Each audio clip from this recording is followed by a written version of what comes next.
हरियाणा में अगर कांग्रेस सरकार बन भी गई तो हमारे दिल्ली वाले 6 महीने नहीं पकड़ने देंगे। ये जेपी दलाल का बयान है दोस्तों, जो हरियाणा में पिछले 2 दिन से सोशल मीडिया और मीडिया में सुर्खियां बटोर रहा है। ऐसे बयान नेता क्यों देते हैं? क्या चुनावों में मिलता है ऐसे बयानों का उन्हें फायदा? आज इसी विषय पर चर्चा करेंगे। नमस्कार, मैं विनोद विक्टर, आप देख रहे हैं सियासी चश्मा। आइए आपको सुनाते हैं कि जेपी दलाल ने आखिर भिवानी के कार्यक्रम में कहा क्या था।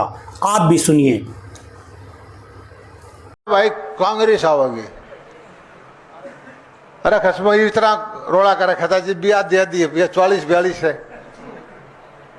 अरे मैं तो भूंडे थे भूंडे जाए ऐसी भगवान रूस गया जाके मैं उपचुक हो जा, हमारे दिल्ली वाले छठा महीना कर पकड़ने। दोस्तों, आपने सुना कि जेपी दलाल ने स्पष्ट कहा है कि हमारे दिल्ली वाले 6 महीने नहीं पकड़ने देंगे।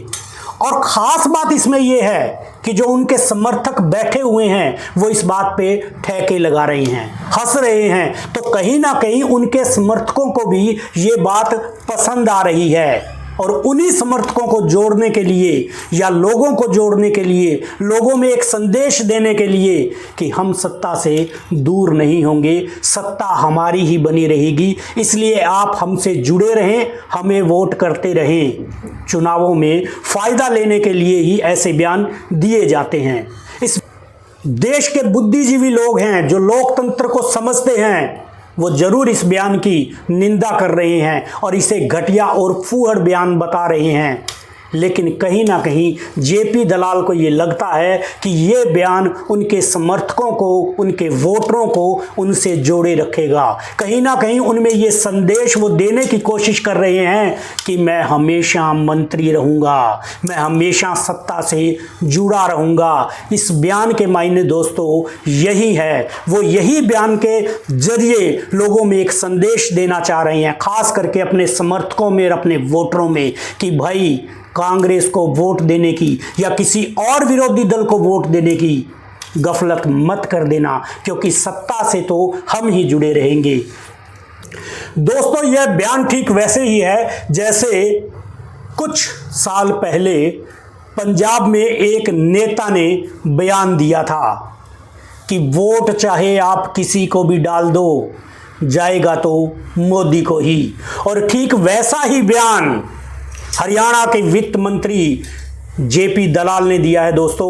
उन्होंने कहा है कि हरियाणा में अगर कांग्रेस की सरकार बन भी गई तो हमारे दिल्ली वाले 6 महीने नहीं पकड़ने देंगे। उन्होंने पूरी हरियाणवी लैंग्वेज में ये बयान दिया है। उन्होंने इसी के साथ ये भी कहा कि लोकसभा चुनावों में बड़ा शोर था, लेकिन आई तो 5-5 सीटें ही। इसी तरह मैं बूंदी से बूंदी कह रहा हूँ, बूंदी यानी बुरी, मैं बुरी से बुरी कह रहा हूँ। अगर बुरी से बुरी स्थिति भी बनी तो हरियाणा में अगर कांग्रेस की सरकार बन भी गई तो हमारे दिल्ली वाले 6 महीने नहीं पकड़ने देंगे। ऐसे बयान ये नेता अक्सर क्यों देते हैं? क्या इनकी जुबान फिसलती है? नहीं दोस्तों, इनकी जुबान नहीं फिसलती।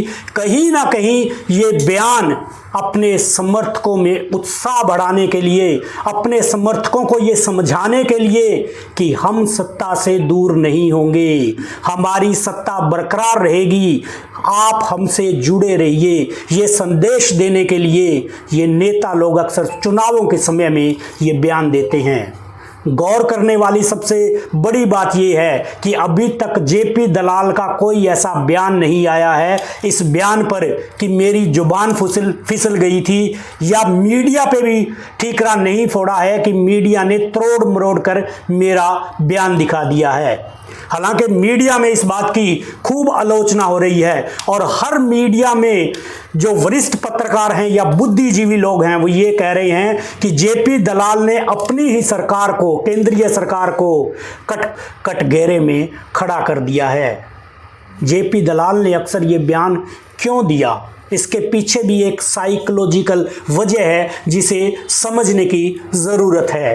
कहीं ना कहीं समर्थकों में जब इस बात की, उनके समर्थकों में जब इस बात की चर्चा जाती है या समर्थक उनसे बात करते हैं कि इस बार हरियाणा में कांग्रेस आ रही है, कहीं ना कहीं नेता इस बात से अनकंफर्टेबल महसूस करते हैं और वो अपने समर्थकों को अपने साथ जोड़ने के लिए ऐसे बयानों का सहारा लेते हैं। और इस बयान पे मैं बता दूं, कांग्रेस ने भी पलटवार किया है। कांग्रेस ने भी कहा है कि बीजेपी की असली मानसिकता सामने आ रही है, लेकिन जेपी दलाल की तरफ से या बीजेपी की तरफ से या बीजेपी के किसी बड़े नेता की तरफ से इस पे अभी तक कोई टिप्पणी आई नहीं है।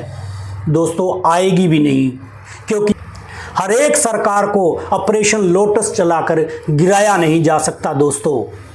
लेकिन कहीं ना कहीं जेपी दलाल साहब एक जो मैसेज देना चाह रहे हैं पूरे अपने हलके के लोगों को और पूरे हरियाणा के वोटरों को, वो यही मैसेज देना चाह रहे हैं कि सत्ता उनकी रहने वाली है।